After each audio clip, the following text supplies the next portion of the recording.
Welcome back. We can then use that knowledge that we know that ChatGPT understands a specific framework on previous queries that we have done. So we will then give ChatGPT a query, and we will ask it to use previous information in order to use a framework that we have verified in order to undertake an online marketing activity.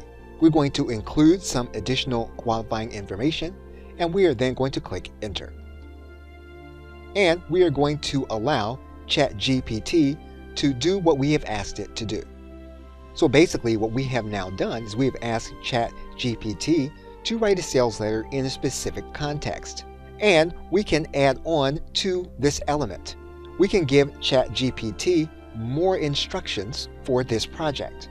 So we can give ChatGPT an additional query, and we can then click Enter. And ChatGPT will give us what we have asked for. And we will see it in context in the form that we have written it.